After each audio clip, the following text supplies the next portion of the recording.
자, 알고리즘의 품질에 있어서 두 가지 측면을 본다고 그랬죠. 기능성하고 지금 이제 다루게 되는 이 효율성하고 이 두 가지가 대단히 알고리즘에서는 중요합니다.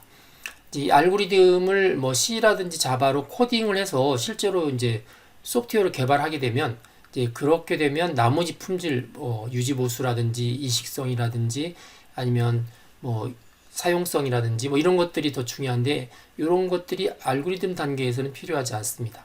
알고리즘에서는 기능성과 효율성인데 특별히 이제 기능성을 따집니다. 두 가지 특별히 효율성을 따지죠. 효율성에 있어서는 크게 두 가지를 따집니다. 공간 효율성, 시간 효율성. 자, 공간 효율성은 어떤 알고리즘이 실행되는 동안에 그 알고리즘이 차지하는 메모리 공간, 컴퓨팅 자원. 자, 이걸 의미하죠. 그래서 메모리를 엄청나게 많이 차지해요. 많이 차지하면 당연히 다른 컴퓨터 프로그램이 돌아갈 수가 없죠. 본인도 느려지고.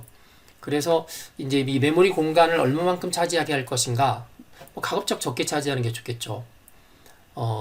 일반적으로 알고리즘이 돌아가게 되면 메모리 공간은 크게 두 가지로 구분이 되는데 하나는 이 고정 공간이라는 게 있고요. 고정 공간. 두 번째는 가변 공간이라는 게 있습니다. 고정 공간은 그 프로그램이 컴파일 돼서 기본적으로 딱 실리는 기계 코드. 얘는 이제 데이터와 상관없이 얘는 항상 일정한 공간을 차지하죠. 그래서 고정 공간이라고 합니다. 입출력과 상관없이 알고리즘이 기본적으로 차지하는 공간, 그걸 고정 공간. 그 다음에 가변 공간은 이 알고리즘이 돌기 위해서 입력을 받죠. 또 내지는 중간에 이제 중간 출력을 해서 또 얘를 다시 입력으로 쓸 수도 있고 최종적인 또 출력이 나옵니다. 그러면 입력과 출력을 보관하기 위한 변수들도 동원이 되는데 이런 것들은 입력이 10개일 때하고 입력이 100개일 때하고 입력이 10만 개일 때하고 당연히 사용되는 공간이 달라지겠죠. 그래서 이런 공간을 보통 가변 공간이라고 부릅니다. 그래서 이 공간의 효율성은 그렇게 큰 문제는 아니에요. 왜 큰 문제가 아니냐면 결국 뭐 데이터가 커지면 입력 데이터가 커지면 가변 공간이 늘어나는 것은 당연하죠. 그 다음에 출력 데이터가 당연히 커지면 늘어나는 게 당연하죠. 이제 그런 것들을 보통 이제 배열로 하거나 배열보다 좀 더 효율적인 게 보통 이제 포인터 구조죠. 포인터 구조를 이용해서 하거나 가변 배열이죠. 뭐 이런 식을 이용해서 구현하는 거고요. 알고리즘에서 이런 공간 효율성보다 더 관심을 두는 것은 바로 시간 효율성입니다. 시간 효율성. 알고리즘을 그래서 이제 실행을 해서 종료할 때까지 걸리는 시간을 의미해요. 그럼 언뜻 생각할 때 같은 프로그램이 도는데 무슨 시간은 같은 거 아니야? 라고 생각하는데 자, 이렇게 생각해 보죠. 여러분들이 잘 아는 이제 솔팅, 정렬하는데 10개를 정렬하는데 걸리는 시간하고 데이터가 10개입니다.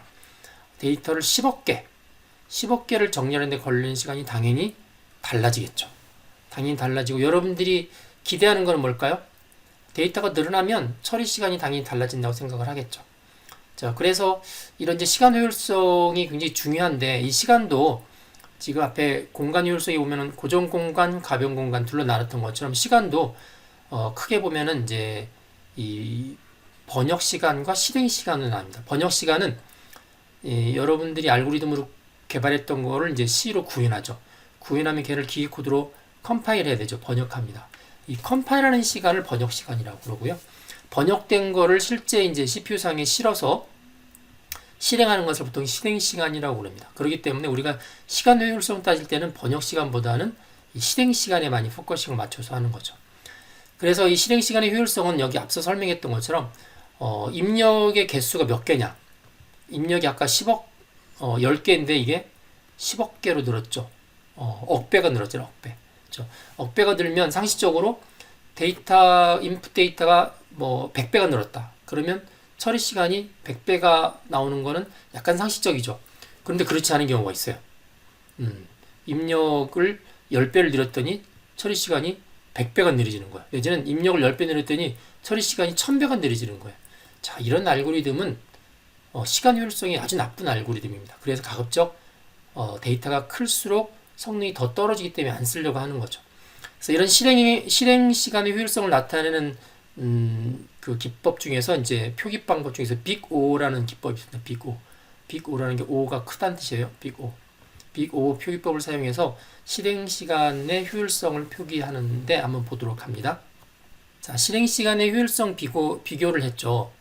자, 빅 O를 쓴다고 그랬습니다. 빅 O에 보면 빅 O C 빅 O 안에 보면 이제 함수가 나와 있죠. 로그 n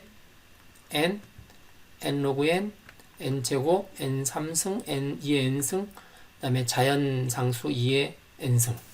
자, 이런 식으로 나와 있죠. 자, 첫 번째 보면 빅 O의 C는 상수예요. 상수란 이야기는 n이 10개 들어올 때나 n이 100개 들어올 때나 n이 1000개 들어올 때나 100개 들어올 1000개 들어올 때나 걸리는 시간이 일정하다는 이야기예요. 이렇게. 진짜 아이디어라죠. 인풋이 그렇게 많이 늘었는데도 종료하는 시간이 똑같아요. 정답은 제대로 내면서. 이런 상수항으로 끝나는 알고리즘은 사실 거의 존재하지 않습니다. 뭐 존재할 수 있죠. 예를 들면 이런 거죠. 데이터를 받아들여서 맨 처음에 받아들인 데이터를 써라. 그러면 데이터를 10개 받아들이나 10억 개 받아들이나 처음 받아들인 순간에 써버리면 되죠. 그럼 얘는 상수시간이지, 상수시간. 뭐 그런 것들이 존재하는데 그게 그렇게 현실적인 알고리즘 아니죠. 하지만 아이디어랍니다. 두 번째, 로그 n입니다. 로그 n. 자, 그래프를 그리면 이렇죠. 이게 데이터가 이렇게 늘어나요. 늘어나면 요 이제 시간 걸리는 토탈 타임. 아까 이제 OC 같은 경우는 이렇게 상수항이죠. 상수. 이렇게 데이터가 늘어나도 일정한 시간 이렇게 되는 거죠. 로그 n은 보통 로그 n 곡선이 이렇게 되죠. 이렇게 됩니다. 그래서 데이터가 늘어나긴 늘어나는데 완만하게, 그러니까 원래는 이렇게 y는 x 45도인 것보다는 이게 더 완만하죠. 네, 이렇게 이 로그 n입니다. 로그 n. 그 다음에 이제 여기 n이 바로 n에 비례하는 거죠. 여기 10개짜리 걸리는 시간과 100개짜리 걸리는 시간 10배 차이죠. 그러면 실행 시간도 10배가 늘어난 겁니다. 이렇게.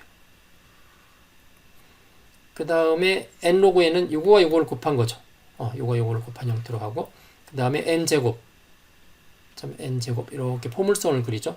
n의 3승, 그 다음에 2의 n승, 이제 지수승, 그 다음에 자연상수 2의 n승. 자연상수 2는 2.718이라고 나와 있고요. 자, 오른쪽의 효율성이 높고요. 왼쪽의 효율성이 높고요. 오른쪽의 효율성이 낮습니다. 따라서 시간의 효율성이 이쪽으로 갈수록 좋은 알고리즘이고요. 이쪽으로 갈수록 나쁜 알고리즘입니다. 여러분들이 5개의 정렬 알고리즘을 앞에서 봤는데 이 정렬 알고리즘에 관한 빅 O를 계산한 거가 있는데 한번 보시도록 하겠습니다. 자, 정렬 알고리즘이 선택 정렬, 버블 정렬, 삽입 정렬, 병합 정렬, 퀵 정렬 있죠. 자, 실행 시간의 효율성을 봤더니 자, 여기 최선, 최악, 평균이랑 있습니다. 최선은 뭐냐면 예를 들면 이렇습니다. 소팅이 다 된 걸 받았어요. 내지는 그 알고리즘이 가장 조금 움직일 수 있는 패턴으로 인풋이 주어진 경우를 받았어요. 이게 최선이고요. 최악의 경우는 진짜 소팅을 끝까지 해야만 다 소팅이 끝날 정도의 인풋을 처음에 받은 거죠. 평균은 이제 그들 사이의 평균 값입니다. 자, 선택 정렬은 데이터의 상태가 최선이든 최악이든 다 빅 O의 n제곱이죠. n제곱. 평균도 n제곱입니다. 버블도 똑같습니다. 여기 n이 아니고 n제곱입니다. 얘도 n제곱. 버블도 n제곱, n제곱, n제곱. 다 똑같은데 삽입 정렬은 보시면 최선의 경우는 이게 이제 소팅이 다 된 경우. 소팅이 다 된 경우는 다 그 n개의 데이터번만 해보면 되죠. 오른쪽에 있는 걸 왼쪽으로 이렇게 삽입하는 거기 때문에 그대로 n에 비례합니다. 5의 n이고요. 그 다음에 최악의 경우는 n제곱, 평균 n제곱입니다. 병합 정렬은 양쪽이 다 소팅이 되어 있는 것을 합하는 거라고 그랬죠. 그래서 얘는 최선, 최악, 평균 다 n로그 n입니다. 여기 로그라는 게 이제 보통 지수 그 밑이 이제 보통 2인 것을 말하고요. 그다음에 퀵 정렬도 여기 n로그 n인데 최악의 경우만 n제곱이다. 이렇게 나와 있죠. 보시면은 가장 좋은 성능이 뭘까요? 성능이 가장 좋은 게 최선의 경우는 보면 삽입 정렬이지, 삽입 정렬. 최선의 경우. 그렇죠? 평균적으로 보면 병합 정렬하고 퀵 정렬이 좋죠. 최악의 경우는 병합 정렬이 좋죠. 이렇게 이제 파악을 해볼 수가 있습니다. 그래서 저기 이제 앞에서 뭐 최우선 최악이라고 했지만 정리해 보면 최우선의 경우는 가장 빨리 끝날 수 있는 특별한 케이스, 인풋이 들어오다 보니 운이 좋아서 알고리즘이 빨리 끝날 수 있는 가장 좋은 케이스가 최우선의 경우고요. 그다음에 운이 나빠서 알고리즘이 끝까지 돌아가야 되는 작업을 끝까지 해야 되는 경우가 이제 최악의 경우. 그리고 일의 평균치 그렇게 이제 계산을 했습니다. 공간의 효율성과 시간의 효율성을 각각 공간 복잡도 또 시간 복잡도 이렇게 이제 부르기도 합니다.